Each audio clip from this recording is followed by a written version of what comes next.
Hi everyone! Good evening! This is Manay Gina and welcome back sa aking YouTube channel. Pero bago tayo mag-start guys, please paki-like, paki-share at paki-subscribe sa aking YouTube channel. So guys, for today's video, ayan, update tayo about kay Kim Chiu. Alam natin na absent today si Kim sa ASAP kasi syempre alam natin na nasa Cebu si Kim at nakilahok sa Sinulog Festival. So kasama pala ni Kim ang kanyang team, ang kanyang ati Lakam para makilahok, makiselebrate sa Sinulog Festival. Alam naman natin guys na si Kim is taga Cebu at alam natin na sobrang malapit sa puso ni Kim ang mga Cebuano as na Bisaya din siya.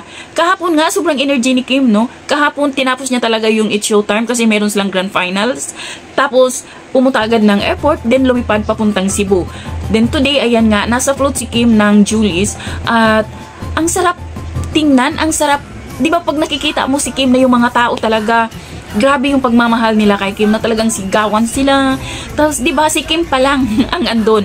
So how much more pa kaya kung andon si Paolo Abilino? Siguro Diyos ko, ang daming kiligin na mga fans ng Kim Pao. Kasi alam din naman natin guys na kahit saan si Kim at saka si Paolo, yung Kim Pao, grabe ang dami talagang sumusuporta sa kanila. Malawak, malaki yung kanilang fandom. Kaya grabe kahit saan talaga sila, sobrang ang tao talaga, ang Kim Pao fans, Kim Pao fandom, grabe ang support sa Kim Pao.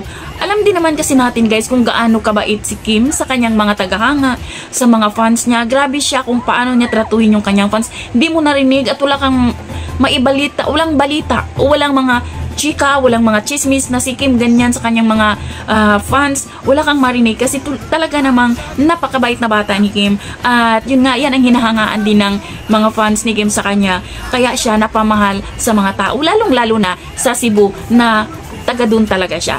So yun lang guys. Thank you for watching at syempre abangan natin ang kanilang movie na My Love Will Make You Disappear this coming March 26. Ilang ganyan na lang siya guys.